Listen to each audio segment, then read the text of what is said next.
Hello, everyone, and welcome to Cove Club, the show that is all about interviewing all of your favorite actors, actresses, creators, directors, producers, camera ops, and so forth and so on. I am the Lion Founder, and today, with a bunch of noise from my upstairs neighbors as accompaniment, I am talking to a voice actress extraordinaire with the equivalence of a walking ball of sunshine that's been in a few interesting projects left and right of Kelsey Maher. Wow. Thank you. Thank you so much for having me on Cove Club. This is going to be fun. I'm excited. So, Kelsey, before we start, do you want to share with some people like some of your most notable things? Like, usually I have a list, but all I got is a donut and some random papers with a bunch of random questions. That's totally fair. Well, I will preface this by saying I am fairly new to the voice acting community. I literally just kind of this year started really digging into voiceover as a working actress. So, yeah, just to preface with that. But I'd say for now, probably some audiobooks. You might have heard my voice in. Ooh. Um, let's see, I did a teen romance novel called Summer Bucket List. Ooh. Um, yes, that was a fun one. I just got cast to do a comic dub for Gourmet Hound, which I know a lot of people really enjoy that webtoon. So um, I get to play the main character of Lucy Fuji for that one, Man, which has gourmet been, hound. yeah, I love it because I'm such a foodie myself. So I'm just like, oh yes, we gotta talk about. Um, So I am really excited about that. And I was just also recently cast in an audio drama called Magical Boys. Ugh. uh, so um, it it kind of has like a almost like an anime feel to the dialogue, but we're not dubbing or anything. It's an audio drama. But I get to play this character named Lynette, who's kind of just going through some career exploration and trying to figure out who she is in the world. So, yeah, I guess those would be some of my top things right now. The last two are not, they're not out there for any ears to hear quite yet, but they should be, I think, in the next month or so. So I don't know, future people who are hearing this, maybe November or December. Yeah. So those are a few of my notables, if you will. Ooh, well, all of that sounds exciting. All of that sounds. I Um, should probably yes. do that more instead of just reading off from a list, because then it feels less robotic. I don't know. I'm still trying to get back into the interviewer seat. I apologize to everyone listening. Like, you used to sound professional, Mr. Line Founder. What happened? 2020 happened, y'all. I'm trying to get my footing back. Don't I? Don't we all get that though? 2020 has done a number to us all. Yeah. It's like I'm hobbling on one leg, dragging my little suitcase with me, and it's all tattered and worn, and I'm just like, where am I going in this world? I don't know. I can't see the light anymore. Oh Anyway, God, I now want to do like a random thing for that on my Twitter. If you guys know which Twitter I'm talking about, if you don't, then shh, I'll tell y'all later. Um, ooh, secret.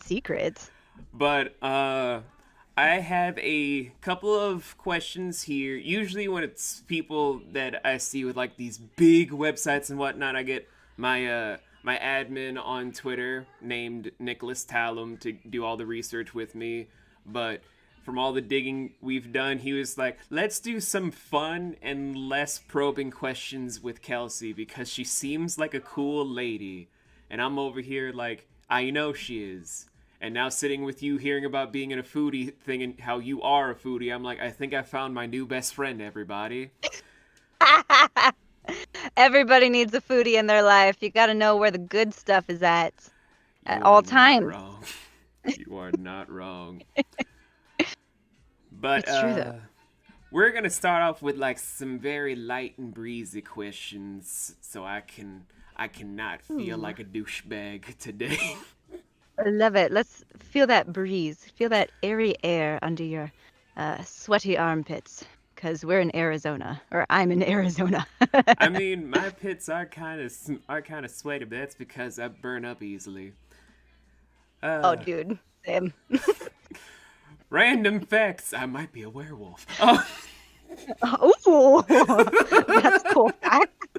Let's um, see, when's the next full moon? Ooh, the 31st. Okay, so but anyway, first question. This is something I like to usually ask some newer people since the whole question has lost all meaning for me after being in this for almost 2 decades. What dag yo. what started your journey into acting in the first place? Oh, well, acting in the first place. Um, that definitely started when I was a little child. And my first show ever was like in church plays, you do like the general like Jesus story, but this was different because not only was I a camel, my friend, I was a rapping camel. A rapping camel? Yeah. So my first role was being a rapping camel for Jesus. Um Yo, yo, yo, dog, this is for the son of Christ. so, yeah, so I mean, just being able to like play as a child and like be something other than myself. I mean, I could even say like it started even like as young as being like a toddler or a baby because we all like to make believe. And for me, make believe always consisted of putting like all the chairs that were around our dining room table into like kind of an obstacle course and pretending that I was either a cheetah or a kitten. And that was probably the best times of my life was just pretending that this little jungle gym of chairs was some sort of landscape, probably like a hill or the pride lands of the African savannah or whatever because I was obsessed with the Lion King. Um so I mean it's always been since I was kind of like little that I've always just loved to play and imagine that I was something or someone else. Um, and then it just kind of grew from there. Like uh, I didn't really have a lot of training when I was a kid or even up through high school. Like I had maybe a drama class that I took in high school, but there was no like formal education of like technique or how to be an actor. It was kind of like just expounding upon the playfulness of it all. And it wasn't until I got to community college that I actually started learning, oh, like there is technique behind being an actor. That's crazy. um, and just understanding how to find an objective, your who, what, when, where's, and why's, and having that behind your characters. So yeah, I guess little baby me it is what got me into being an actress, if you will, to answer your question. Well, all I gotta say is that is a beautiful way to start.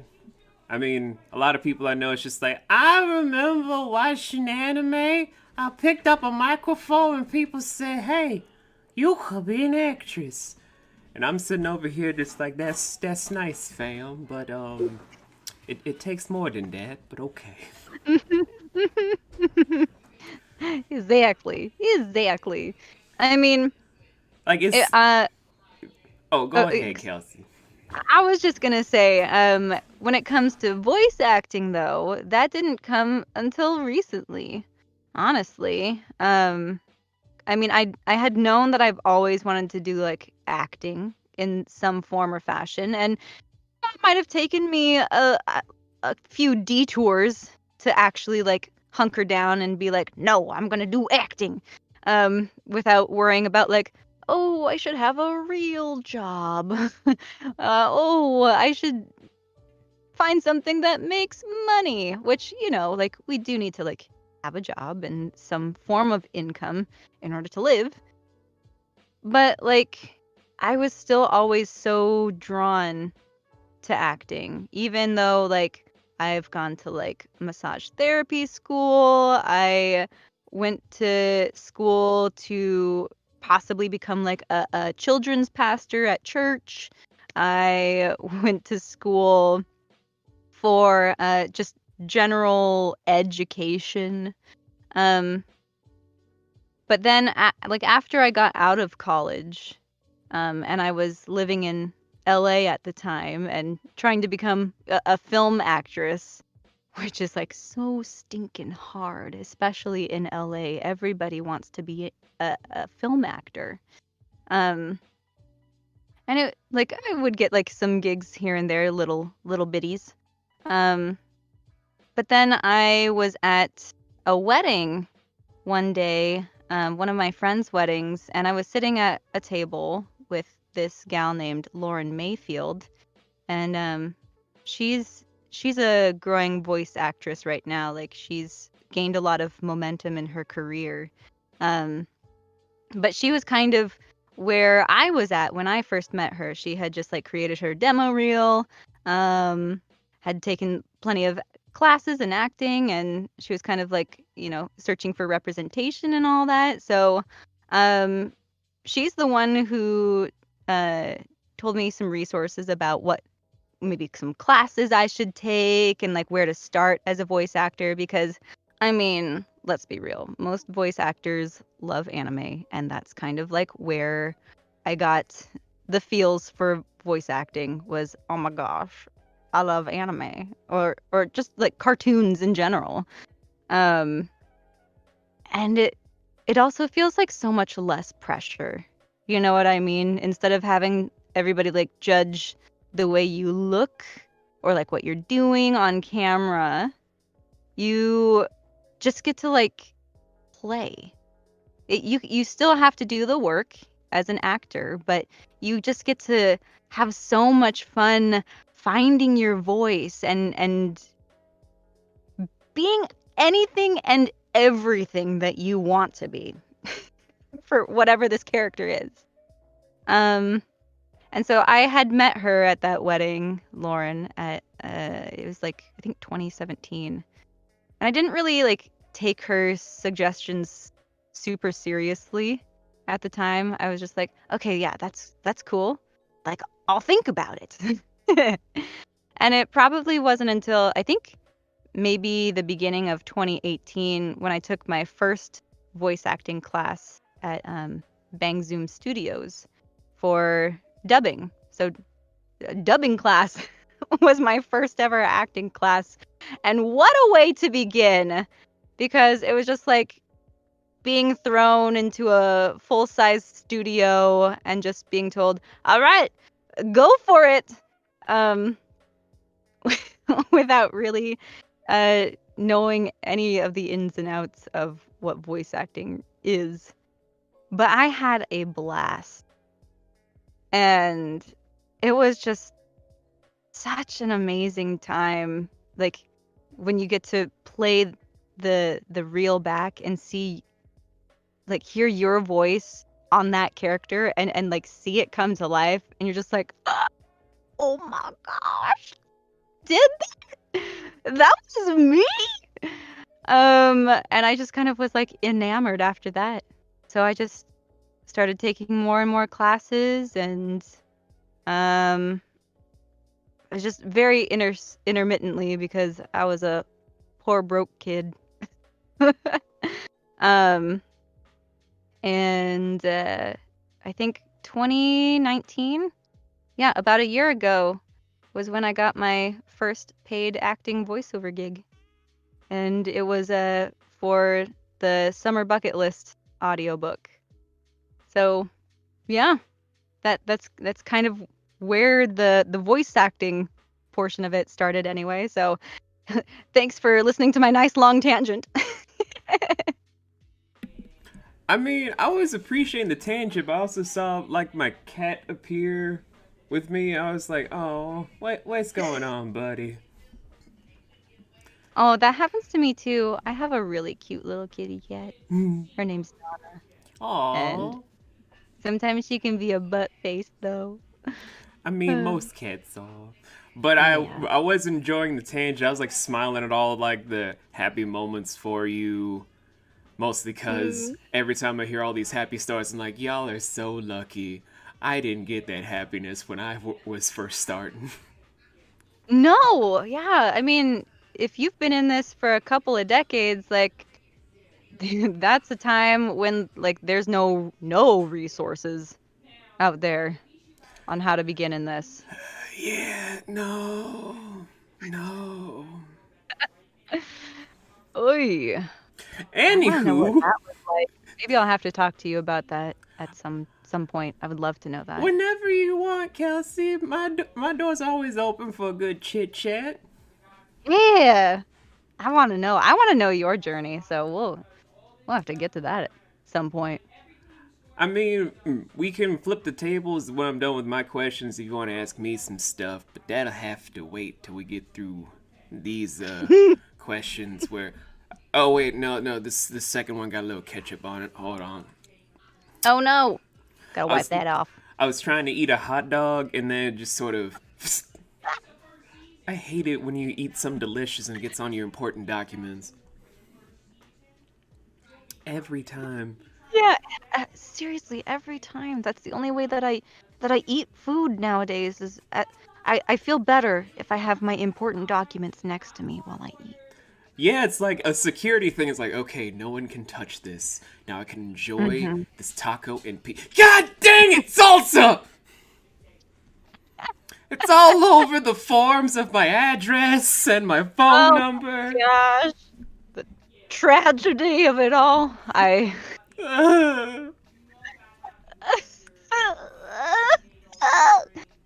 hear you. But Yeah.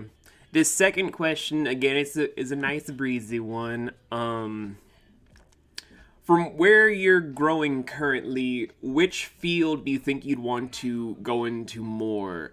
Audiobook, animation, gaming, or commercial? Oh, dude. You said this was easy breezy. This is not an easy breezy question. Oh no, everything Excuse else me. I would ask is like super heavy about the industry. These are just like, this is like your senior year. Where you gonna go after this? I don't know. I don't know, Dennis. I got my thesis to write in about 2 weeks, but I'm gonna get back to you. Oh man. Let's see.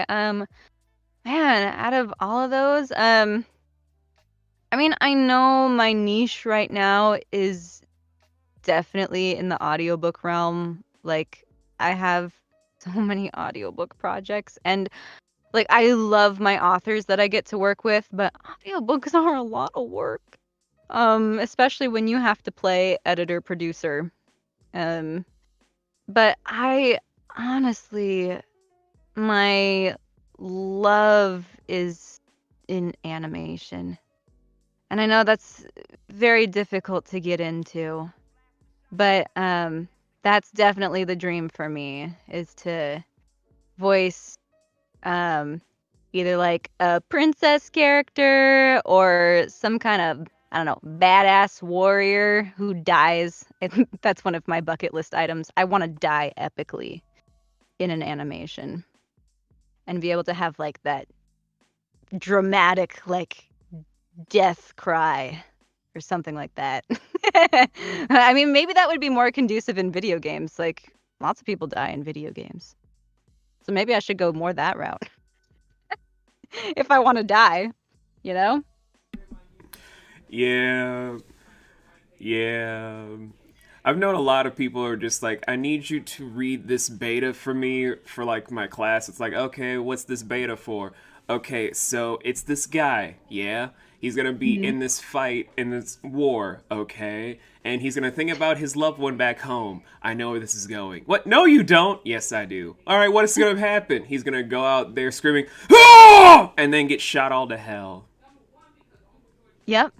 You know what? You make this not fun anymore. It's like, I'm not trying to say it's not fun. I'm just saying I saw where this is going. What's the name of the game? Right? But hey, I'm okay with that. I Okay. like Oh, go ahead, give Kelsey. I'm it sorry. all to me. Just, like anything and everything. I just want to play, honestly. Like that's just what I want to do. I want to have fun. I want to play. Give it to me. Again, everyone, I think I found literally my new best friend. Like, I could literally see myself calling up Kelsey, being like, we're getting brunch. It's like, brunch where? We're gonna find it and then have mimosas. Like, that'll be the friendship we were gonna be sprouting from here on out. Oh, Mark my words. this needs to happen. I need to know where you live because I will come to you and we will have brunch and mimosas. Like right now. Maybe when the world's not in a bit of a crisis, we gonna link up for this. You're right. Okay.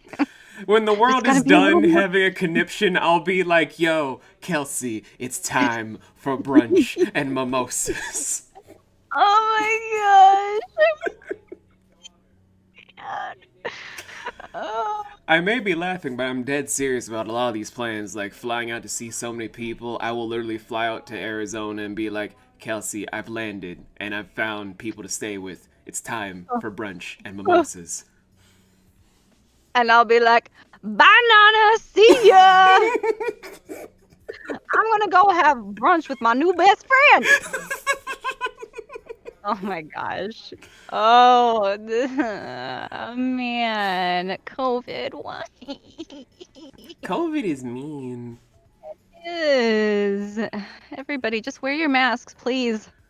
Wear Just your mask, sanitize after everything, and just stop throwing parties for more than just a set amount of people. For the love of God, I want to go back to my day job so I can afford going back to school to get my psychology degree.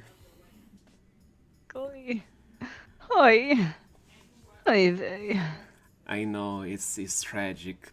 Um here we go, a third question. Oh, yes. What would you say is like the dream funny role that you'd want? Because I've had people say, I want to be the talking dog in a cartoon sitcom. I want to be the slapstick neighbor in a comedy show on TV Land. I want to Mhm. be the guy in the chair in like a regular old movie where it's like I'm funny, but I'm also the guy you go to for facts. I just kind of want to know what's that one funny role you kind of want. Like everyone has that one funny role, but I want to know yours. Oh man. I mean, what if I said I didn't have a funny role that I wanted? What would you do then? I would literally say, okay, everybody different. Um, because believe it or not, I actually I really love to cry. That's honestly one of my favorite things to do. I mean, I have had like comedic roles as a stage actor where I'm like, yes, yes, I have the audience in the palm of my hand and I can make them laugh at my will. um, but honestly, there's just something so cathartic about being able to have a good cry as a character. I think it's because I'm just like inwardly a very turmoiled being. So it's like, oh, I get to release this emotion. Hey, that's kind of nice. Catharsis, yes. Um, but let's see. As far as like, let me think for a second. For a funny role, I I could imagine myself playing something kind of like Unikitty from the Lego movie. 'Cause she's just so like darling and cute and kind of derpy. So something that's darling, cute, and derpy would be what I would want to play. Give me all the derp. Darling, cute, and derpy just kind of described one of my kids. I don't know why, but I was like, why does this remind me of one of my children? Like, I love them dearly, but I'm like, one of you guys is a huge derp. And they'd be like, which one of us, Dad? It's like, I don't know. We're kind of like a I very derpy family. Oh my gosh, that's gotta be like such a fun time around the dinner table and just like derping out with each other. Oh man. It's more hilarious when we're gaming together because then it's just like, who taught you how to speak like this? Like, Dad, we learned from watching you. What did I say about learning from me? It's not do that. Don't do Oh. um Contrary to popular belief, do not try and learn from me, child. I may be teaching you about the world, but you should not learn from your old man. But, Dad, we love you. I love you too, but do not be me. I think that's what a lot of parents go through as far as like I've observed from some of my parents, or not my parents, from some of my friends who are parents. um is that it's like it's difficult to be a parent for one, but for two, we're all sort of messed up in some way, and we just hope to the good Lord above that they don't exactly turn out like us. Maybe in some ways they should, but not in every way. Please. Yeah, I keep on trying to wake up every night in a cold sweat, just like, I hope to God they weren't like me. Like in certain aspects, maybe like they don't take crap from nobody, cause Eh. that'd be a great benefit. But if all of a sudden here, just like, hey Dad, so we got into a bare knuckle boxing brawl with a bunch of people outside of a Denny's, I'd be like, wait, what? No, it's fine. We didn't get anything from Denny's. We just came here by accident. But yeah, we kind of got in jail. It's like, what? How do you get into trouble like this at 3 in the morning? Uh, Actually have a funny story about Denny's. oh, go ahead and share, Kelsey. So this was when I was in junior college. So I was like, I think maybe 19 at the time. So I was uh, chilling out with a friend, and of course, as college students do, you stay up until like the god awful hours of the morning. So it was like probably 2:30 in the morning when I was at Denny's, because me and my friend thought this was a great idea. Like, yes, we're gonna get 2 a.m. pancakes, man. Um, so we were just like chilling in our booth and looking at our menus, just like shooting the breeze. When all of a sudden, this guy, and I swear he's probably like 7 feet tall. He was ginormous. The 7 foot tall guy walks in with tall, big black combat boots, um, a a long cheetah fur trench coat, and an eye patch with a briefcase. And I just like turn to my friend and go, "Oh my gosh." What are we like in not the Twilight Zone? What's the movie with Keanu Reeves where the blue Are pill we or the in the red pill? Matrix? Are we in the Matrix? Of course I can remember everything else but the title. Typical me. Um, but like I would just turn to my friend like, "Are we in the Matrix?" Cuz like his briefcase was also huge. And it's like, "Sir, good sir, what are you doing here also at 2:30 in the morning? Cuz this just seems very outrageous. A man with an eye patch and cheetah fursuit and a ginormous briefcase and also 7 feet tall." Um, and I mean, I guess that's the end of my story. It was just like very surprising to see a person that tall wearing all of that garb at 2:30 in the morning. Anyway, you can probably Kelsey? cut this out later. Kelsey? Like, we're gonna keep the story in, but I only got one question before we move on. Was the guy in the eye patch Nick Fury? Kind of almost seemed like Nick Fury in a way. Like, I felt like he was gonna come up and ask me to, like, be an Avenger or something, and I was, like, not about to have it. I'm like, "I'm not ready for this. I'm only 19 years old. I haven't lived my life yet." What if I told you that we were selecting some very astute people for the Avengers Initiative at a Denny's?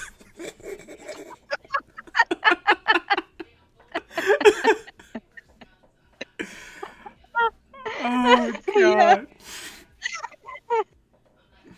And I thought that moment was gonna happen for me. It Oh, it never came. It it's never always the came. sad part. It's always the sad part. But I did get my pancakes. You did get your My pancake. Okay, at least you my got Denny's the pancakes. pancakes. Yeah. Let's see. Yeah, fourth question. So, Kelsey, a lot of people have a lot of different inspirations for why they do what they do in the industry, as it were.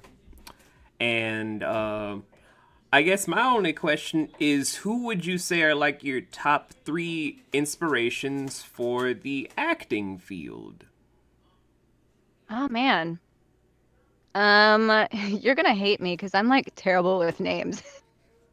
It's fine. Um, and I, unlike some people who like do a lot of like, oh my gosh, I like idolize this person. I don't know. I don't really like tend to idolize celebrities typically.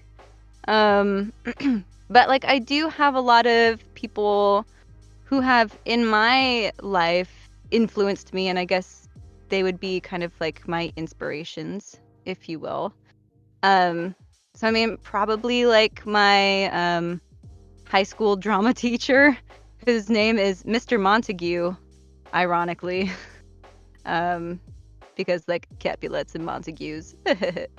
um, so he definitely influenced me to like keep going in the acting field and not stop.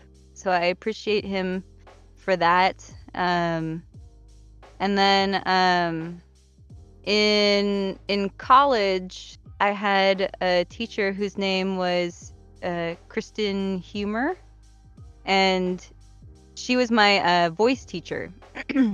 So just learning how to like use different resonances in your body in order to uh, have like a more full and open voice as an actor for stage.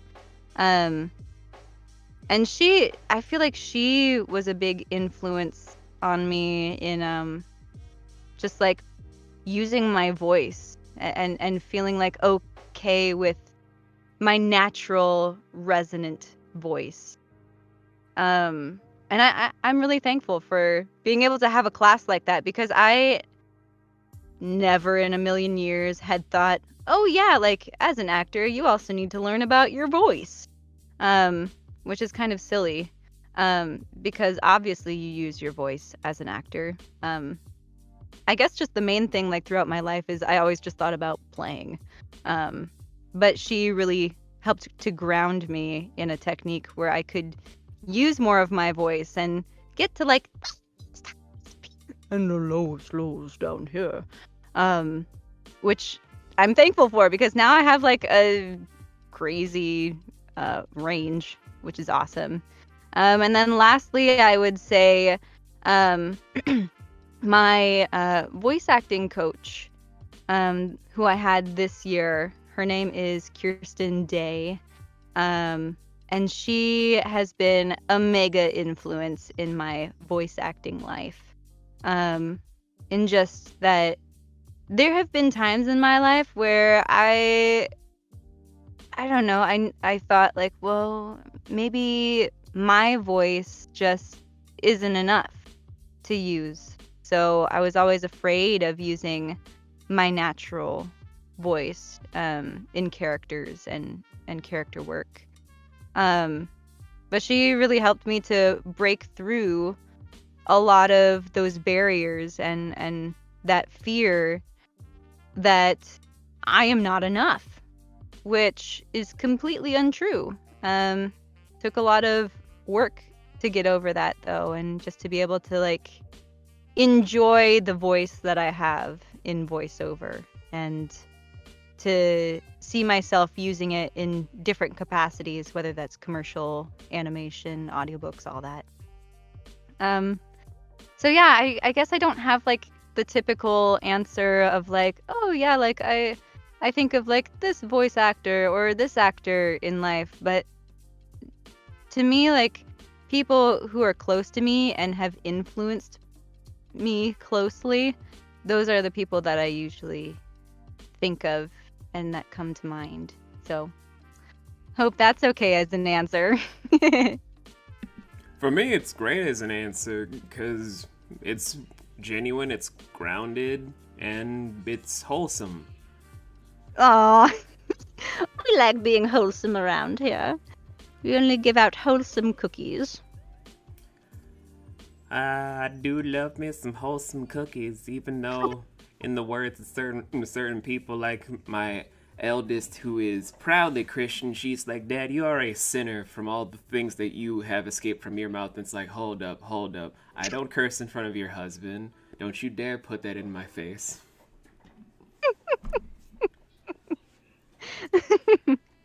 Hey, I mean, it's totally fine. Be yourself, I say. I don't think cursing is a sin, in my opinion, but that might just be me. I mean, I would be myself, but I'm under contract to be very professional at all times. Yes. I mean, yes. Since this is something that will go on your socials or site, presumably, you do want to be a little professional, I suppose. Like, at least a little bit. Yeah. Just a little bit, little bit. He's like, how high can you go? At least a little bit. I used to go higher, but then all of a sudden, puberty. Puberty. Anywho, to the next question. Yes. Well, this one is one of the heavier ones that kind of slip through the cracks. All right. Hit me. Okay. God, that donut was not agreeing with my throat. No. For everything that's going on in the industry as a whole, from your own opinion, where do you see the landscape going? Wait, say that one more time, just so I can take it in. from everything that's been going on for like the last, I would say, 3 years, that's been trying to reshape the mold that is the entertainment industry, from the silver screen, behind the scenes for voiceovers, narration, stuff like that. Where do you see this landscape evolving to, in your own opinion? I might need a little more context, I suppose. Do you mean in like the changing capacities of like BIPOC and LGBT plus and all that, or do you mean like something else, or Like just so I have a little overall, more with context? people trying to be like more inclusive for certain demographics, or trying to be more LGBT plus friendly with better roles that aren't just you're the sassy gay person with a lisp that also just flicks their wrist to make it seem like you get it, they're gay, that's the joke. Like, a Right. lot of stuff has changed, It but has. where do you see it evolving from where these current changes are to the future? Well, honestly, I'm hopeful to see it just getting better and better and more inclusive. And as someone who is still feeling kind of like relatively new to the acting space, that's exciting for me, and also just kind of like, something that I will have to navigate with everyone else. Um, because I'm a white lady. I'm just gonna say that out loud. I'm a white lady, so I just do, I do my best to like make good judgment calls on whether or not I should even apply for a role, because I think it's true that we've been needing way more representation of all peoples, of all races and creeds and genders and everything else in between. So I'm hopeful that we are going to see um, more inclusivity, whether that's like, uh, like a more Black people also playing like white characters, like in anime and stuff like that. Like I think that would be awesome. We need more voices that are diverse. So I'm excited to see that, and also excited to see where that goes with like production and directing, I suppose. Like those are kind of major influences on what gets created and how it gets created as well. So I think it would also be awesome to see more uh, BIPOC directors and producers as well. I think that would be a major game changer in my mind. I don't know what you think, but I think that would be truly game changing in all reality.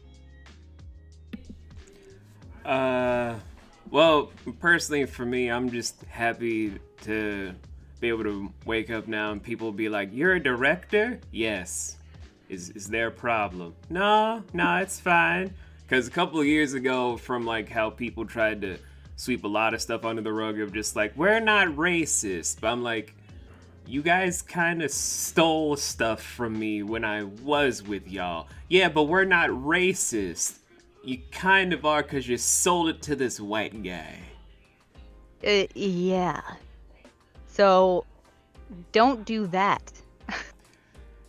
Also, like for me, I just try to live by honestly kind of like the golden rule. Like, how would you want to be treated as a person? And that's the That's way that you should treat everybody. that's more than fair. That's Yeah. that's way more than fair. Yeah. And I don't know, it just to me it seems like as simple as that. Just like love people, be kind to people, um be generous to everyone when you can. And that's the way that I live my life, I guess.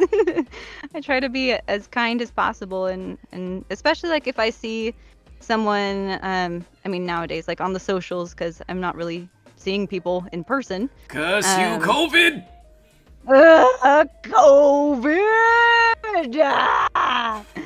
Um, but yeah, if I see someone on Twitter who's like having a bad day or seems like they're kind of feeling off, I usually try and contact them in some form or fashion, or at least a little touch of like, hey, like I see you and I'm either praying for you or here for you or whatever.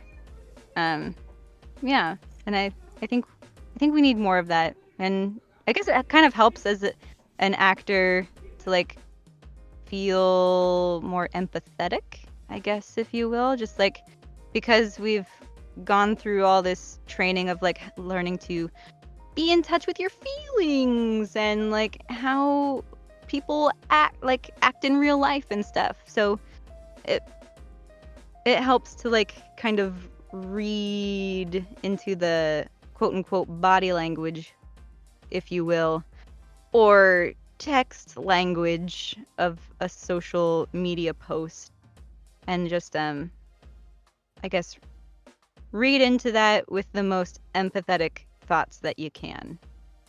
You know? I agree. Yeah. Like can we all just be kind? Like, That'd be nice. please? That would be wonderful if we could all just get along and love each other. Hey, but now I sound kind of like I'm a hippie. I But mean, is that the worst thing though? I don't know. I guess not. Um, but also like, a lot of changes take action as well. So it's making sure that you're well informed and acting upon that information. Yeah, but hippies also made a lot of stuff in their movement.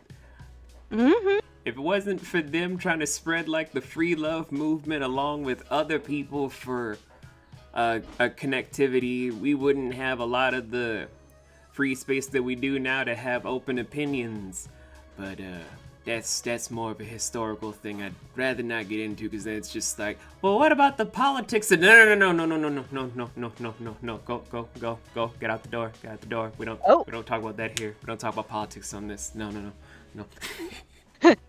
Shoo, get out of here. Thank you. Bye-bye. Me to politics. But now on to the next question. Okie McDokey. Okay, we're back to the easy breezy ones, because I was just like, let's see here. Eraser marks. It's me drawing the head of Max from Sam and Max. There we go. I was like, hold up, let me make sure I can see this exactly for what this is. I gots to know. Yes. But Oh no, you're laughing. oh no, I'm just laughing because I'm like, God, I'm a mess.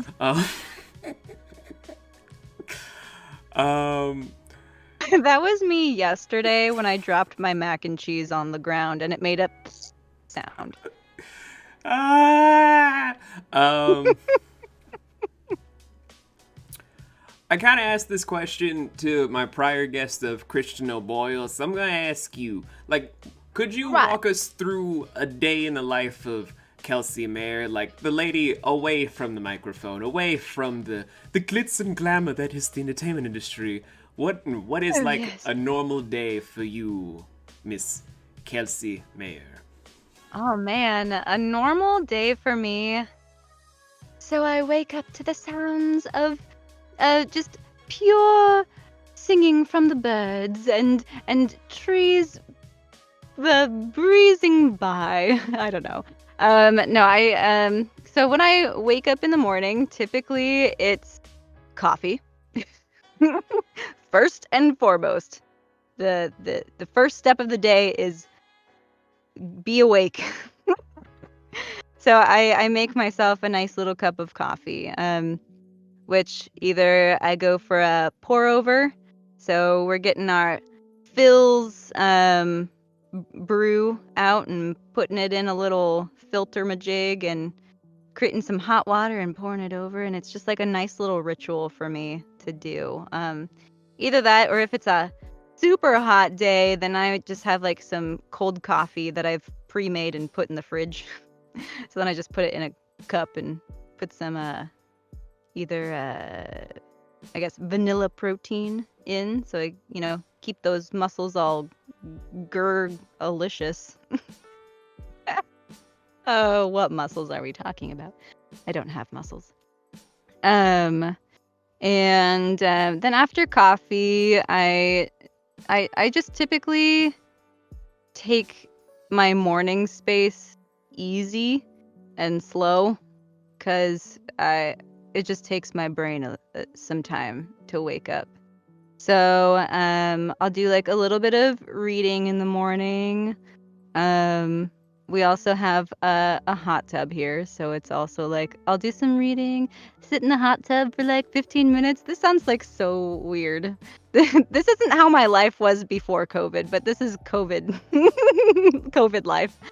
And then after I get out of the hot tub because I want my muscles to feel like all nice and loose and relaxed, I take a shower and get ready to hop in the booth. And by that time, it's probably like, I don't know, like 10 o'clock ish, maybe 11. And then I do some recording or editing, whatever I need to do for that day, for like a couple hours. And then lunch.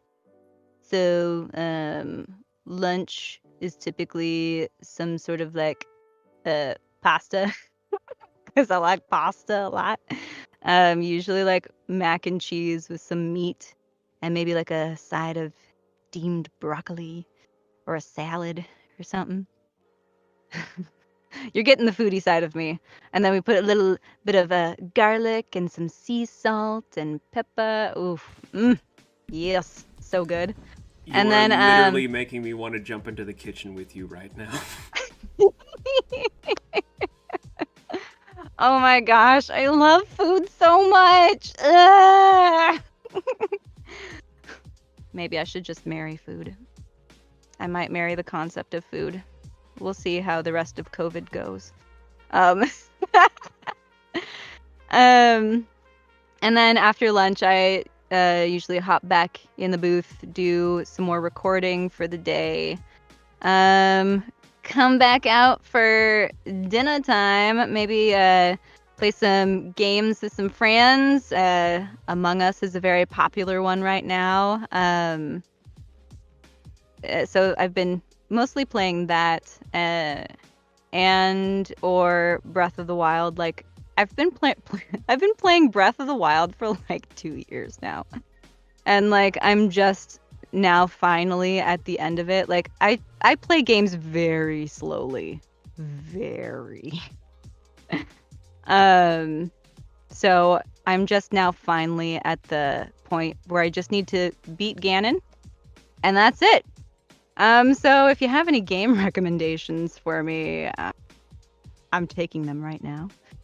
And then it's either that or watch some, I don't know, some anime or television show. Right now I'm watching Sherlock, which I think has been done for like it's been done like for several years now. But it's the one with oh my gosh, what's his name? Benedict Cumberbatch? Yes. I'm ridiculous. Thank you for knowing names of people. I'm so bad. I have to memorize because people are just like, you have to talk to this person, this person, and that person. Can you remember those names? No. Start remembering. I need to. Oh, I don't know. Like, I have some weird sort of memory because, like, I can remember some random crap that happens in movies, but I can't remember the title of the movie. Like, what is with that? I don't Oi, know. I don't know. I don't know. But anyway, that's my typical day, and then I, get ready for bed, brush my teeth, and wash my face, and hit the hay. All that goodness. Oh, yeah, so good. Uh, in case you guys have not learned this by now from all of the studio updates, the other Cove Club episodes, I am kind of an oddball, and I'd never apologize for that. Never, never, never apologize for that. Ever, ever, ever. Never! Um.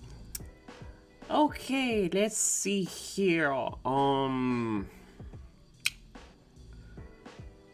even. No. I was starting to then read some from another sheet that's like for like a random skit I'm trying to get together of like. You remember those old dating shows that were like part of the public zeitgeist of like guess that date or whatever, where the lady sat in a chair and was like these guys in boxes or cubes just like Uh-huh. which person will you go home with? I was about to read something from there. I was like, no. Oh, yes, I remember that. Oh, Gonna just save fun. that for Valentine's Day in 2021. Um, Mm-hmm. Yeah. That sounds like a good old time. oh, it's gonna be terrible because I can't really say what the twist is yet, but let's just say no one ends up leaving with what they're expecting. Um, No. Is this like the werewolf situation that we had at the beginning of the show today? oh no. I wish. No. Okay. Oh man, you sound so somber. Now I'm worried for these people. Like, it's nothing bad. It's just like I kept looking at all those reality dating shows like Flavor of Love, Rock of Love, Mm-hmm. New York Flavor of Love. It's like, what? Real Chance at Love. There was a lot of those stupid shows. Oh my gosh, so many. And there are still so many more nowadays too. Yeah. That weird trip down memory lane aside, this next question I had was kind of just like a throwaway question, but I was like, screw it, it's my show. I'm the host. I can ask throwaway questions if I want to. That's right. You do what you want to do. What would you say is like your go-to show on like your either relaxed or content days? Because everyone has that one show. For me, it's Living Single because T.C. Carson is the man. He's the man that taught me how to be a jazz musician in the first place. Also, Oh man, I love Queen Latifah. She is amazing. I love that. Oh, that sounds great. Living Single. I'll have to look that one up. That sounds great. It's the show that gave Friends its platform, but people get them twisted up like they're opposites. Um, Whoa. Anywho, what about you? For me, I would say for like a contentment kind of show,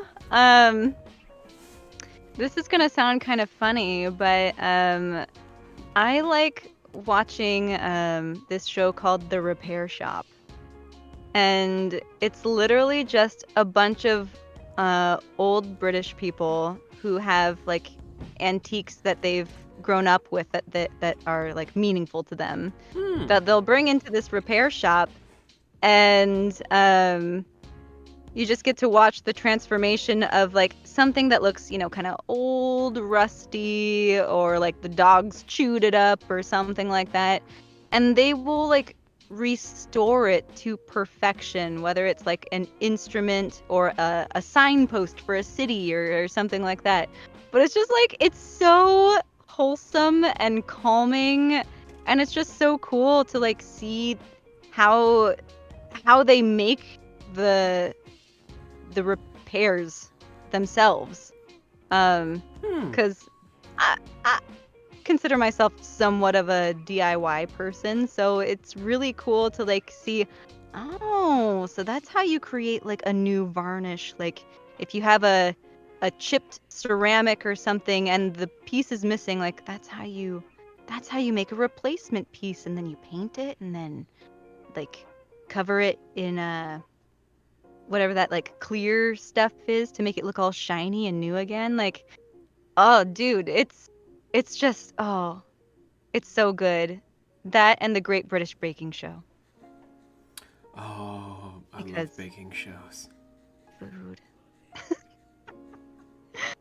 But also like you just watch that competition show and you're like, this is not even really like competitive. Like these people seem so nice and cordial towards each other, and like they're not trying to like sabotage one another or anything like that. They're just in it to be the best that they can be and make really excellent and good food. And I'm all about that. Heck, I don't need people tearing each other's hair in order for it to be a good show, Thank you. in my opinion. Yes. And then I don't know, I guess outside of like competition shows or like reality TV, right now, well, yeah, I already said it. Right now I'm in the middle of watching Sherlock, and that show is awesome. Benedict Cumberbatch is a silly bean. That I he enjoy is. him very much so. Yeah, so those are my go-to watches right now. Yeah. Although, fun fact about Benedict Cumberbatch for a lot of people that don't keep up with like behind the scenes stuff, before he was Sherlock, he was trying to become the Doctor in Doctor Who. At the same time, Matt Smith was trying to be Sherlock, but BBC was just like, let's swap the actors so they can be in these totally opposite roles that somehow mirror each other. Where, by same coincidence, Benedict Cumberbatch then began his career later on to then jumpstart to be a time-bending doctor, Doctor Strange in the MCU. Oh, I loved Doctor Strange. That movie was so good. Just a little bit of some stuff if y'all wanted a little bit of behind the scenes things about how life can take you in different directions in this industry. You may not get the role you want now, but you're gonna get something even better before time runs out. Here, here. That's such a good reminder too. Like, not every role is meant to be yours in the moment, and there will be things down the road. So it's just like, have patience. Present self, future self has it. You got this. I just imagine future Kelseys watching this just like, wow, I can do this. Thanks, past Kelsey. You are so welcome, future Kelsey. Just know that I adore you. I appreciate you. And I know you're doing your best. So just keep doing that, okay? I swear, each and every interview, I just love it. I don't know what it is with all of you guys as guests, but I'm like, I just want to hang out with all of you guys when lockdown is over. It'll happen. This is to your future self. It's gonna happen. There you go. I will literally play this moment when we're having mimosas, just like, remember when we talked about this in 2020? Oh my gosh, it's gonna be so good. I really can't wait. But I mean, I You have to wait. We have to. We all have to do our part. We all have to wait. Social distancing, wearing a mask, and sanitize after everything, while also only having a select number of people at a gathering. My God. Oh my gosh. I know. People are ridiculous. Yes, they are. Ultra ridiculous. But let's see. I could go into the last couple of questions, but Kelsey, I'm gonna do this early and flip the tables. So if you feel like asking me some stuff, because in this show everyone can be asked something. No one is off limits of getting asked, so that everyone learns something. Yes, yes. I have the power. She-Ra. So good. Yeah, I mean, like, I honestly want to know, like, how did you get started? Because, like, you were saying you started a couple decades ago, and I know you didn't have the resources that we do now. What did that kind of look like, in essence? So technically, well, I told Christian O'Boyle this in the previous interview, but technically my start happened by a violation of child labor laws on a technicality where I was just going with one of my childhood friends and their mom to this thing because she worked for advertising. Like, think Mad Men without all the smoking and the infidelities. To where she was trying to help out these people because they paid a pretty mint to do this whole diaper brand so they could compete with the Huggies. I was gonna say Charmin, but Charmin hasn't made a diaper yet. So they were trying to get all of these things. They found the perfect baby like a couple of days before, and they were just like, "You want to come with us?" I was like, "Okay, I have no problems with this." I go with them, and the baby at the time they're trying to film would not make a sound the whole time. Of just like, they weren't upset or fussy. They were just being in the test mom's arms, just staring blankly like, which is not what they wanted. Nope. So they were just scrambling like, what are we gonna do? What are we gonna do? And then I'm just over there. I'm like 9 years old. I'm just doing some random baby voice like, and then she has like the brilliant idea of just like, hey, you want to get behind the microphone? And me, being a dumb little 9-year-old, is just like, huh? Then she just puts the microphone in front of me. It's just like, do what you just did now. It's like, okay. We do that for just like a solid 5 or so minutes after being yelled at, where I actually ended up crying on like the final take. And then just used like the baby when it was happy later on in the day, and I'm just like, why was I being yelled at? I'm just 9 years old. So afterwards, they wrote me a check for like it wasn't five, it was $350 for my part to take that to the advertisement agency to then try to process the diaper brand to be made. Unfortunately, although they ran a few commercials as a test, the brand would not take off because it was causing rashing on like the test families to then be permitted by the ad families. And I'm just like, wow. Oh, dear goodness. But Oof. I technically say that's against child labor because I had no legal representation nor an actual guardian to sign off on this stuff. So Right. technically that was like some child labor stuff. Yeah. Oh, wow. But and the people in charge didn't think about that? they just really wanted to get stuff done. Then again, this is also during the era where Harvey Weinstein could get away with whatever he wanted on a couch anywhere. Roman Polanski was extradited but wasn't getting his awards taken.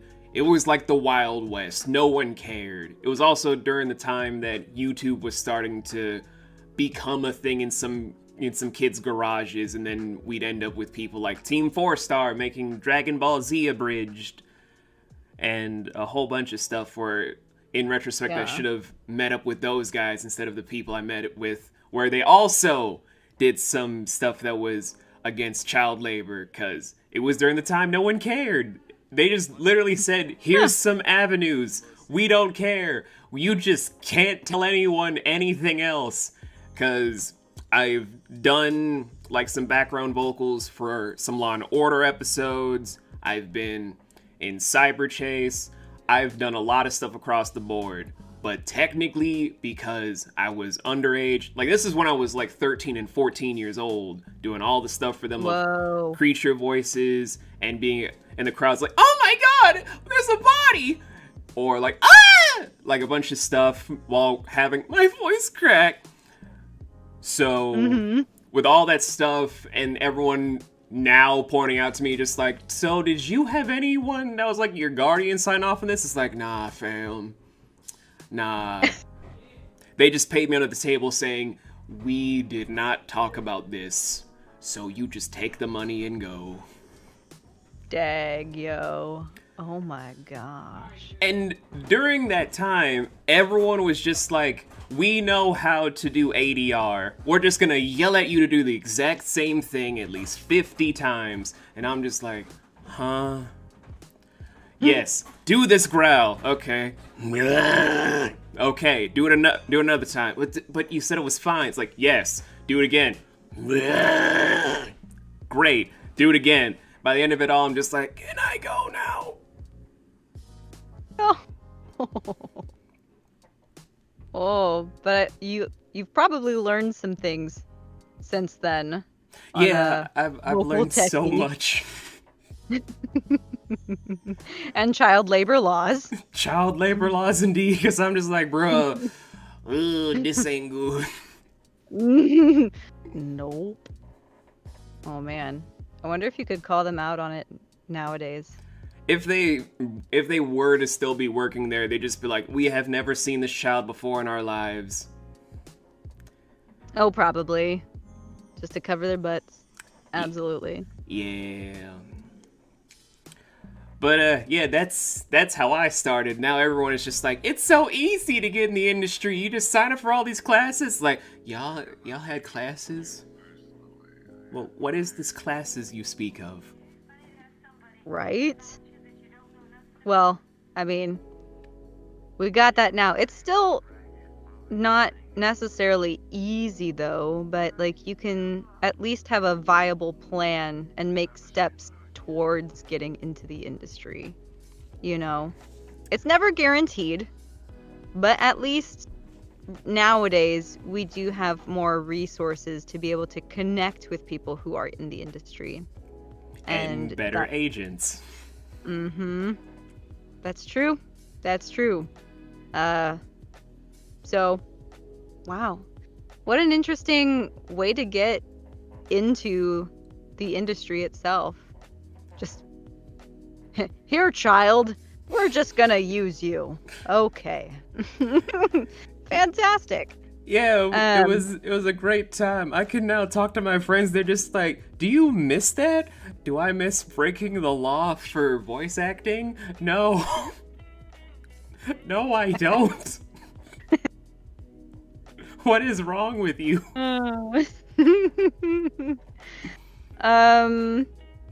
Yeah, seriously, what people? I have another question. I would like to know what's a career highlight that you're most proud of? Oh man, there's only like two I can think of off the top of my head. Where the second one is when my brother, Casey, he was trying to talk to me about his dream of making this big comic book series and then get it animated. And we would be chatting nonstop. Like, he was talking about this like 2.5 years ago for me with this. I obviously can't talk about it because I've signed on with him and I can't reveal anything until it's released. But Yeah. Just being able to talk to him about all this, because his biggest dream is to make his own comic book line, his own animated series that's his own, because he's always wanted to build his own franchise that he himself believed in. He loves doing stuff in the industry. Even hearing my stories, he's just like, I feel you, bro, but I gotta do this shit. And it's like, I understand that, Casey, but I'm trying to warn you. It's like, I know, but fuck it, I want to keep doing this. Right? And I can't do anything else but feel proud to do that with my brother because I love him. Yeah. Oh, that's so sweet. So Um, it's a family affair, making stuff together. Oh, that's yeah. so sweet. Yeah, that's only number two, because number one is the highlight I share with everyone about why I left being a pro to be indie, where my then agent, the guy that also is just all these under the table things, he took like 90% of my income from me. Oh my gosh. Worst agent of all time. But he was trying to get back in Yeah. my good graces by saying, hey, there's this new service. They're going to try and make their own original shows. Spoiler alert, it's the people that were going to make Netflix that it was today. Oh, whoa. And he was just like, we can get you some roles with them, no questions asked. My only thing is, I need to make sure that my fees are kept up to date, which, in everyone else's standpoint, when I had one of my good friends go over the numbers, meant that he was going to try and finesse 95% of the income.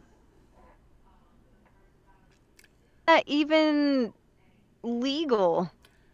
That It's doesn't make not any sense. it's not legal, but again, agents just didn't care and you couldn't call them out on that because I was not only underage with no legal representation, but he was the only one doing business with me. He could twist and turn it however he wanted and then blacklist me. That's the biggest power move he had on me. So I was like, I quit. You can take whatever money is left. I don't want it. I don't need it. Just never talk to me again.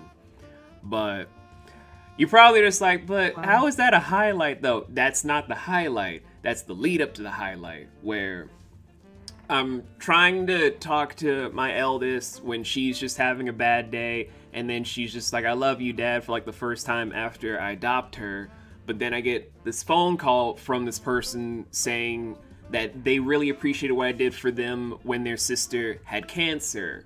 Because it was this guy out in India where he said that his sister was always looking for like English dubs of the Disney movies because unfortunately they couldn't find an English dub in India. Everything was Indian. They couldn't get English actors or anything, and they really wanted to learn English. So this guy spent I don't know how much money on so many different people to do this work for him, but he was just like, I need people to dub these movies, and he gave me the options of Little Mermaid, Aladdin, and Beauty and the Beast. I jumped on Aladdin to do the Cape of Wonders, where I did the Frank Welker voice as best as I could back then. and I get the phone call saying that his sister just marathoned all of those movies while in the hospital, and although she passed away, she said that her happiest moments were just seeing that so many people, even if they didn't know her, did all of that for her. Yeah. Oh, wow.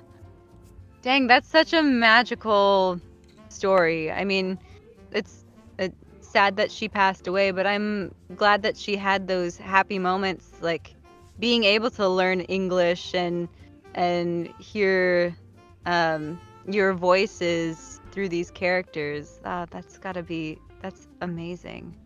What an amazing feeling to be able to like give that to somebody. Wow. That's awesome. You never know what kind of work you're gonna do in this industry, I guess. Yeah. Yeah.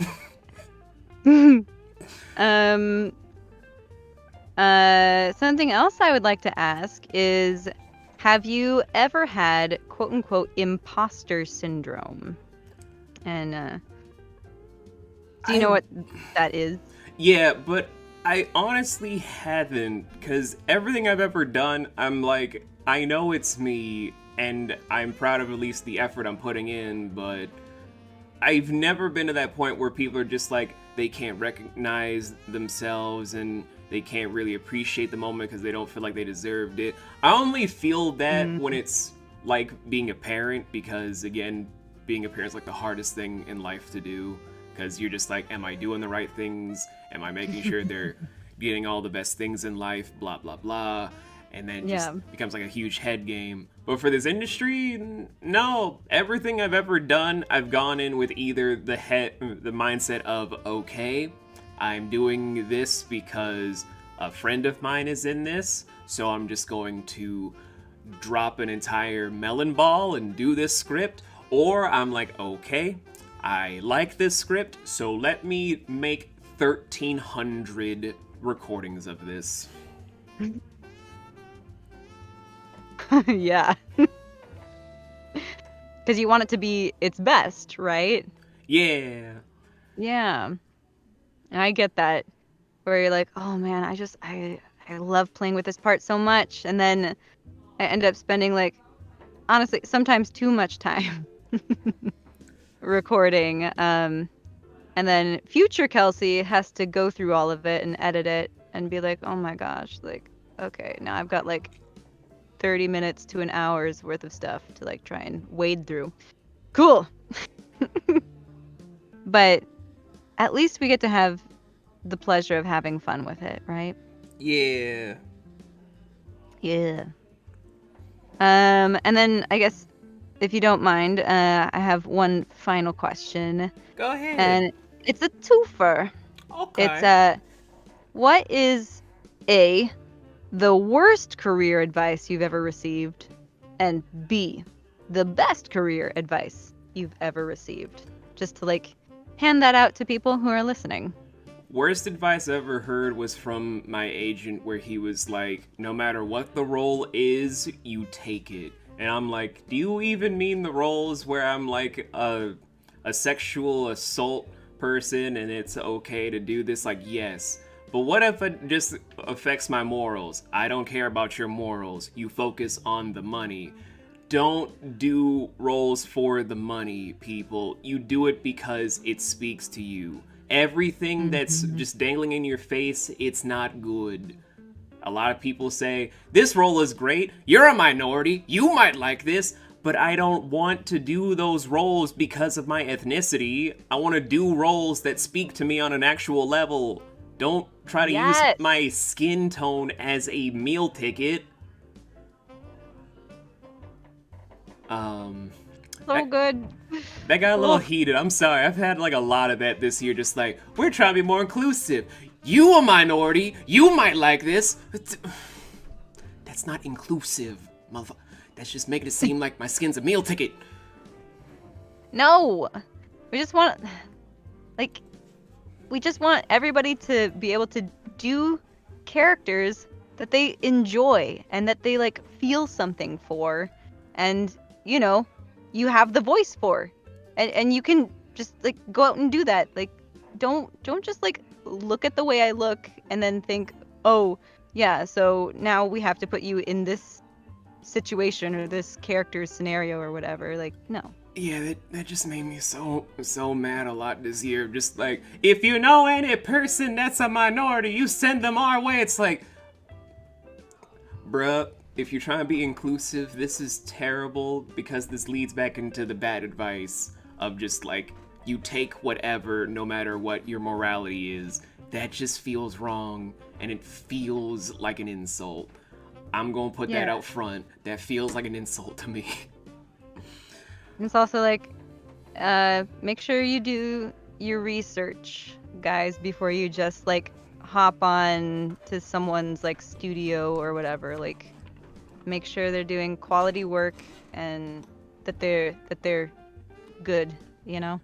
Indubitably.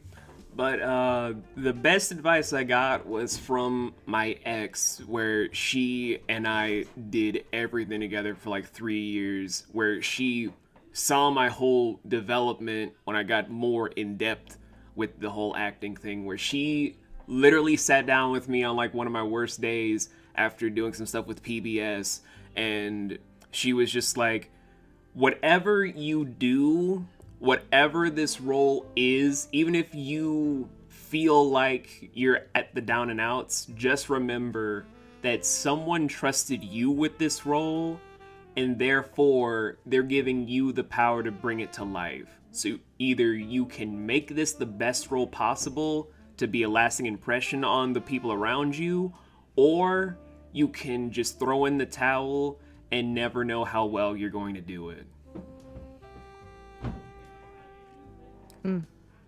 That's good. That's good stuff. It's like, yeah, just try. Kind of. Like, don't like skip over something just because like you feel like you can't do it. Just try. Just try. Just try your best. It's all that you can do. I don't know, I'm just making up a song. It's a good song. Thank you so much. But yeah, that's Coming out on my EP next week. Ooh, girl. But yeah, that's my worst advice and my best advice, coming from one of the worst and one of the best people that was in my life when I first started this journey. That's awesome. I love that. I love both of those things. They're great reminders for me on like what to look out for my journey. So thank you for imparting your wisdom upon me. I'm glad, Kelsey, because most of the time I try and do this on Twitter, they're just like, oh man, we know how this works. We get an IMDb page, and then we'll be set. No, that's not how this works, fam. That just means that you have a credit in something. You need to build up more on your legacy. Yeah, whatever, old man. Okay, whatever. Gosh, you're not even that old. I know, but everyone's just like, since they hear it from all these other people that have roles today, that I don't know nothing. And I'm like, guys, I may know some things that these people don't know today. Just like hear me out a little bit. Whatever, old man.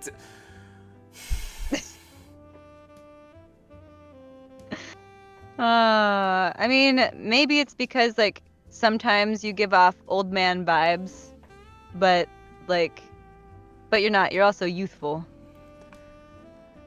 I don't know, Kelsey. I'm out here vibing. That's all it is. Hey, I'm totally okay with being an old person. I'm a self-proclaimed grandma because I like going to bed at like 9 p.m. sometimes. So sometimes that's the best time to go to bed. You know how stressful it is to go through the day? Yes. Sometimes going to bed at 9 is great. It's true. Sometimes you just need that extra little bit of sleep and it turns into like 12 hours and you're like, whoa, but yes. So yeah. I hear ya. Yeah, but now I gotta turn this heavy table back around. Oh god, every time I just flip the tables on people, this table gets heavier. Oh lord. Oh, that's a heavy table. Oh gosh. Ooh, okay. So, let's get to the final few questions for you, Kelsey. Alright, let's do this.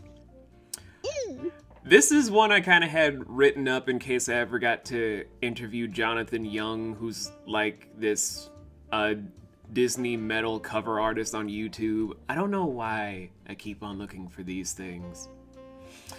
Anyway, this question is, if you were to be cast for a Disney role, what would you say is the one you'd be most excited to hear about? Like, certain people say the hero, other people say villain, some people say the side characters, someone says the singing voice. What about you, Kelsey? Oh my gosh. I want to be a full-on princess. Just crown me, give me the little cape-a-majig, and a sword. Like, I want to be a princess that is also like strong too, but also sings. So just put a mishmash of everything. From I don't know, like Jasmine to Elsa to Belle. Some magic and I don't know. I guess Merida, because Merida also uses like a bow and arrow, and she's pretty good at like weaponry, I suppose. So yeah, I want to be a princess, but I want to be like Idina Menzel with Elsa, where she does both. You do both the voice for Elsa and also the singing voice. I would love to do that. Every time I hear her name, I'm just like, Elphaba? Is that you? Oh. My precious love? It's like, hold up, sir, she's married. I know, but Elphaba, though.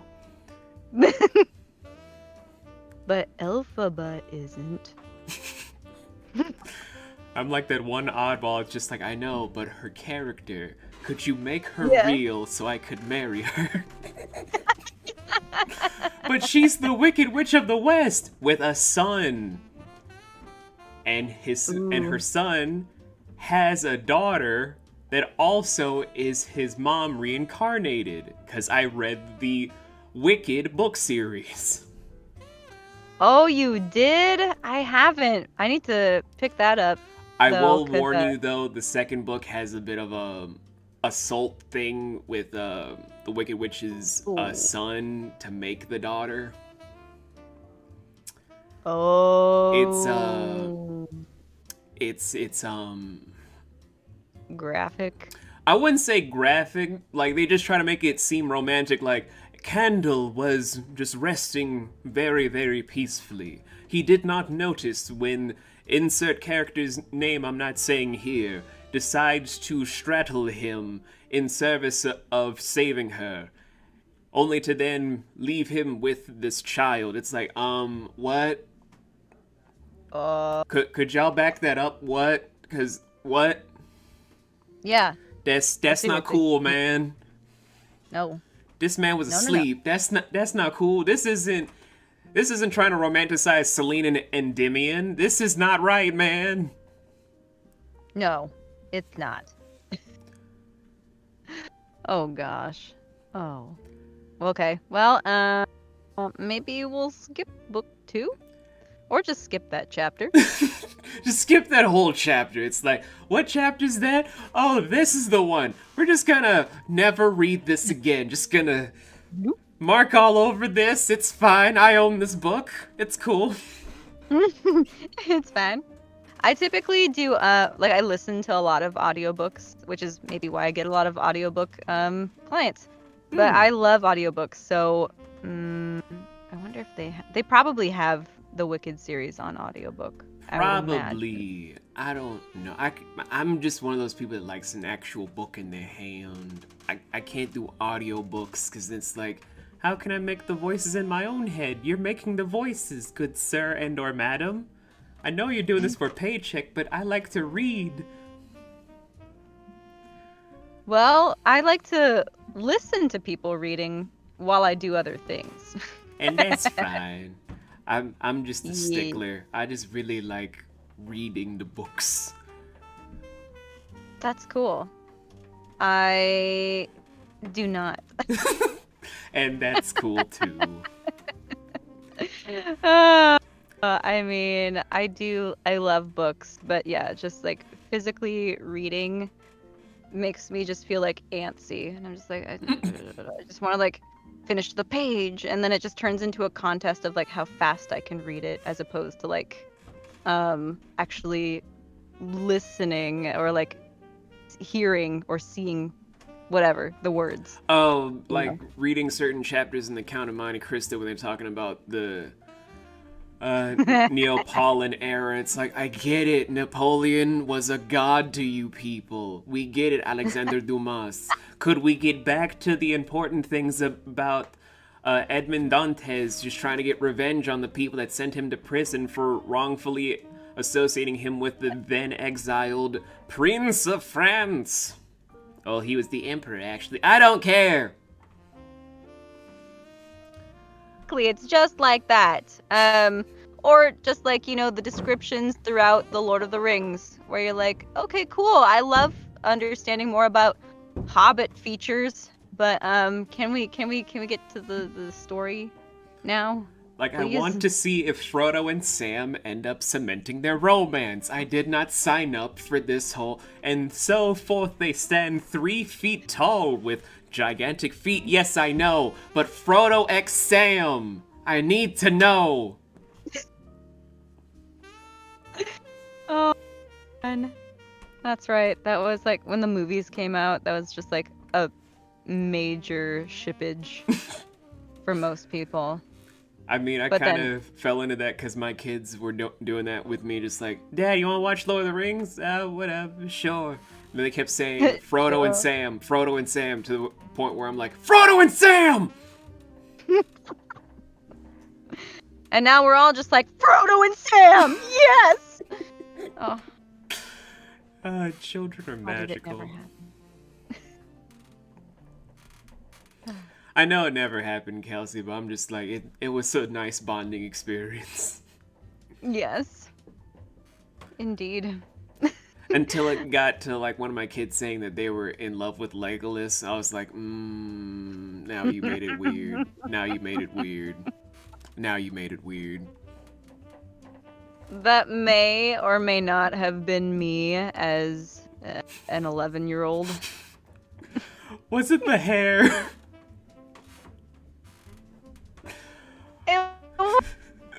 I don't know. His facial features, the hair, he's just like so cool. Oh, I'm still fangirling over Legolas. Legolas, wherever you are. Hey, it's like you and Elphaba, okay? I know. That's why I'm like, could someone just make these people come to life and then just be like, okay, here is your fictional wife or husband. You just sign off on this paper. You're now legally married. If you find a clone of this person, they are not your spouse. They are someone else's fictional spouse become real. How many I gotta sign off for this? But then you might have to, like, form a prenup of some kind just in case they turned out not to be what you thought they were exactly. That's on like form number 17 of the giant manual you have to sign off with people. Perfect. So then forget that. Let's do this. Come here, Legolas. I swear, everyone's gonna be hearing this in a few days. Gonna be like, "Wow, they went off topic so many times, but this is so enjoyable. I need more of this." Oh, good. Oh, this is the next to last question. Hooray! Oh boy. Okay, I got it all. I had to reread it. Okay, we're good.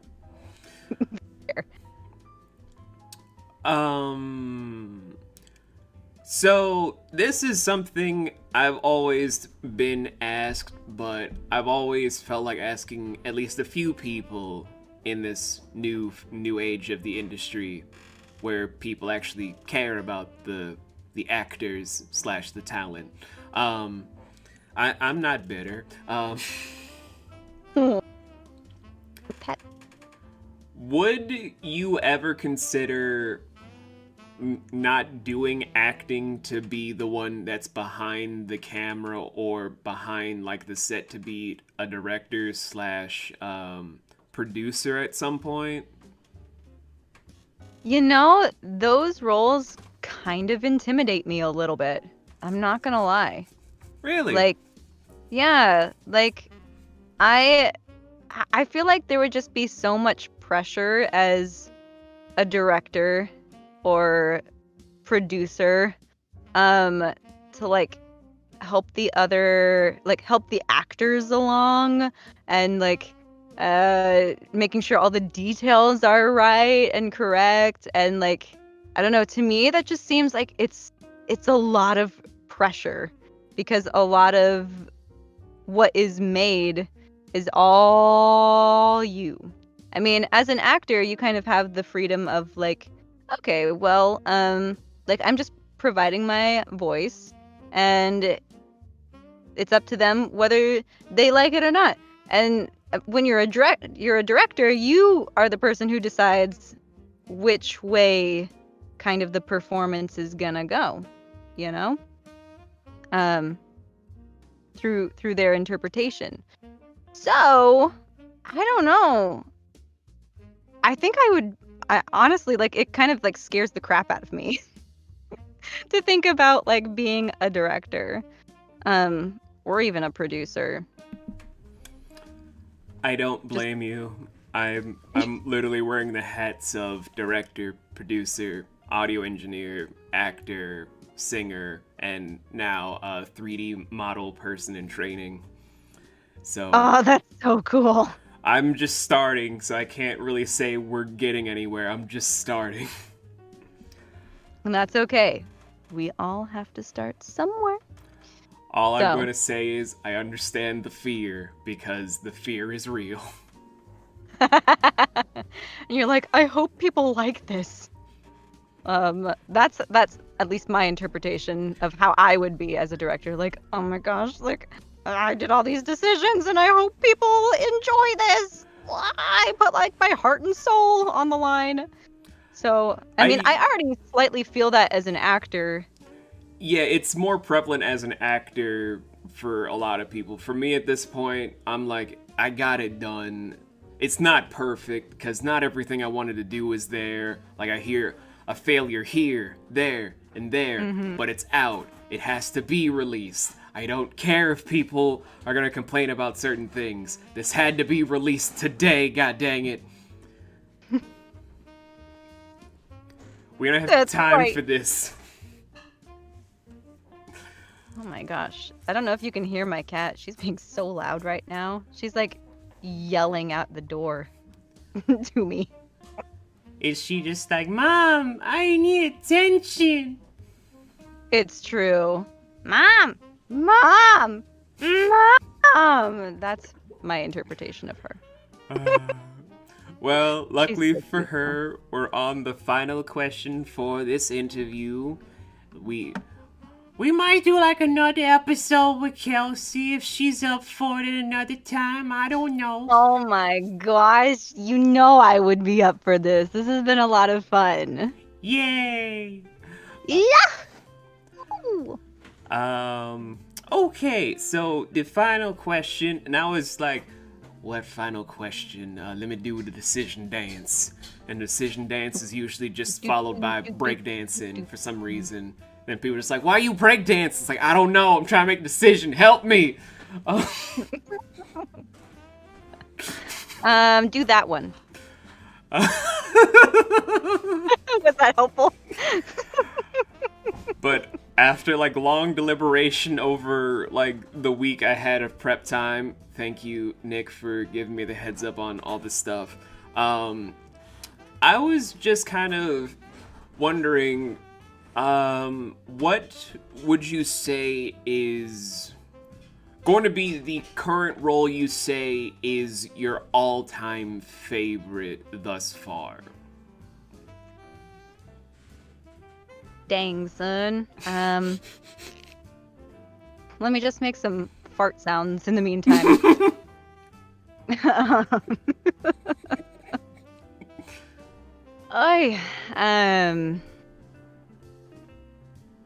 I think,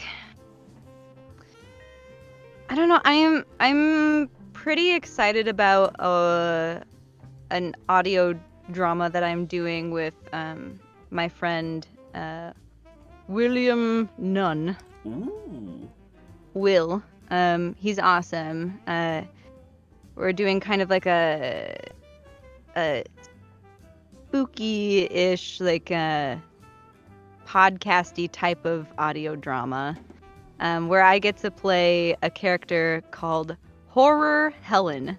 And I'm a villain character, and honestly, like, it's probably one of the most fun and insane roles that I've had the pleasure of playing with. Just because at one point she just kind of goes berserk. And who doesn't just love going berserk sometime and being insane? So yeah, I guess Horror Helen.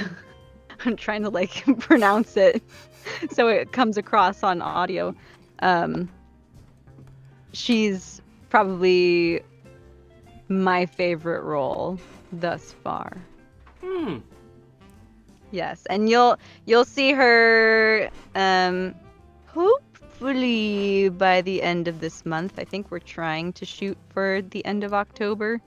But yeah, that's the one. She's the one. That's number one. That's number one. Oh my god. Okay. Although my brain was just like having a weird word association with like Horror Helen with all of a sudden Elvira, the Mistress of the Dark, and I'm like, that's probably not where my brain's supposed to go. Honestly, that's kind of where my brain went too, but I do not play her like Elvira, even though she's wicked cool. Yeah. Yeah. Although I'm always just caught off unawares when people are just like, you know what Elvira's famous for, right? It's like, yes, her legs. It's a little bit higher there, sir. Oh, right, her hair. Are you just screwing with us? Yes. Yes. Oh, man. Man, you give me some good laughs today. I try. If you can't find at least one laugh a day, then what's the point of the day? I don't know. I don't know either. That's why I try to make people laugh at least once. Like, you don't have to like me, but I'll make you laugh. Yes. But that concludes like everything for Cove Club on like at least my own end. Kelsey, did you have any like last minute questiones you wanted to ask? No, not so much a question as thank you. Just a comment, if you will. Thanks for having me and asking me some questions, and I guess just taking the time to get to know me. Like that, it's just so nice to chat one-on-one with people that you see on the socials, and you know, we don't always get a chance to just like make true meaningful connections. So this time is really meaningful to me when I get to just like chat with people one-on-one. So thanks for reaching out to me to do this. I had a great time. Yeah, man. I always like trying to reach out to people because I'm not trying to look at the whole industry at this point as a rat race. I want to literally make bonds with people, because if you don't make bonds, you can't make real friends. If you can't make real friends, then who are you gonna lean on when times are both rough and at their best? Because you gotta have people in your corner for both, not just for one or the other. Mm-hmm. And as the song goes, you got a friend in me. Hey. You got a friend in me. When the road looks rough ahead. You got a friend in me. God dang it, Randy Newman.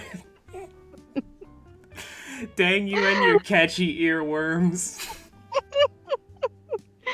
Oh, it's so good. Oh, It's thank so you, Randy great. Newman. Thank you. But yeah, we're gonna probably have Kelsey on again, probably sometime in the following year, because if y'all do not know, for Riders Cove Studios, we still have a lot of stuff on tap to do for the remainder of the year. I love doing these interview things, but y'all gotta understand, we trying to push out a lot of content with quarantine knocking out a lot of morale for everyone, not just us, but other industries as well. Yeah. So it's just us trying to push out what we can by not only on our own website to get more updated, us promoting some stuff on our Twitch account, us pushing the stuff on YouTube, and even us getting everything ready for the Spotify release for 2021, because y'all gonna be looking for them Spotify exclusive shows where I might be looking to talk to people like Kelsey or June or Elsie Lovelock or even the boys with a Team 4-star for them exclusives. Just gotta give us time to get morale back, because 2020 has just, it's been a bit of a dance. You gotta understand.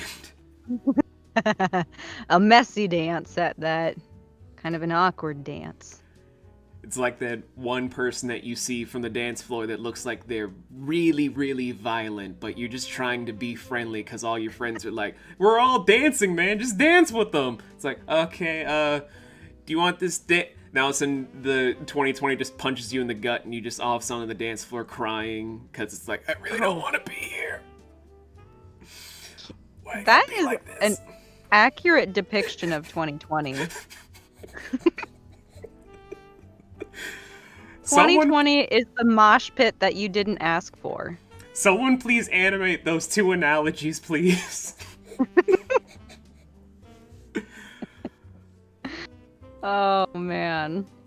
But that's so cool of you guys to like be making so much content for actors to be a part of. So thank you for all that you do for us little guys. We're so appreciative. We're trying, Kelsey. We small, but we trying to get somewhere. That's all I'm trying to do. But if you guys enjoyed this episode, you let us know on like all of our socials and even on YouTube, like who you guys want us to interview next. Cause again, I love doing this show. I don't mind taking time away from leading the editing team to do this because it's fun. I like meeting new people. I like making real friendships. I also like having laughs, and now I have plans with Kelsey as soon as quarantine is over for us to get some brunch and mimosas. Cause I bet some of y'all forgot. No, I didn't forget. I will never forget.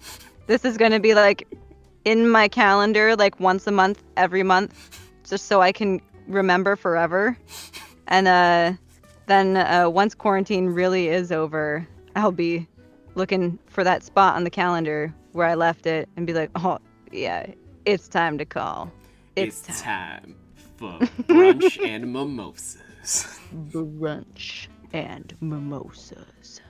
Like, yeah, make it sound like it's the coolest thing ever when actually it's just a bunch of foodies just sitting at a table together being like, oh, God, girl, this omelet is delicious. Oh, did you taste the basil in that? Oh my god.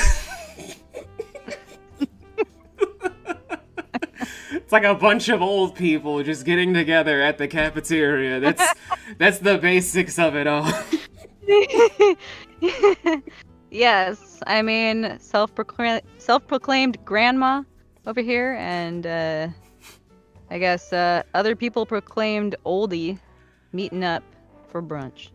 Yeah, brunch and mimosas. Just let that echo for a bit. Mimosas. Oh God, this is why I love my whole thing in this whole industry. I just love meeting all these wonderful people. Like if I could, I'd hug Kelsey right now, but I'm burning up right now, so I'm probably just a little too sweaty from burning up for no apparent reason. It's okay. I embrace the sweat. Why does it have to be hot though? You know what? I don't know. I'm ready for some cooler weather. Winter! Where are you, winter? Why is it summer still, even though it's technically fall? But if you guys want to keep up with all the stuff for Kelsey, she has all of her socials, and I believe her website gonna be in the description below, along with maybe a few links to a couple of things on Audible, where you can hear her lovely range if my editing team can find it. If not, we gonna try our best. And if you guys want to, once again, keep up with us, our socials and our Patreon are in the description below, where if you guys just want to donate at least $1 a month, you guys can help it so we can start giving our actors the biggest paychecks and start building up to probably the biggest project we're going to be doing in 2025. Because I can't drop whatever else that is, because that's spoilers unless you work for this studio. And no spoilers allowed. Not even for people that never read the Harry Potter books. We ain't gonna say what happens in book 6. You gotta read it yourselves. That's right. That's right, sir. Indeed. But anyway, though, guys, I have been the Lion Founder, and my guest today for Cove Club has been the lovely Kelsey Maher. Well, thank you. And it's been a pleasure. And we will see you guys in our individual stuff later on. Take care.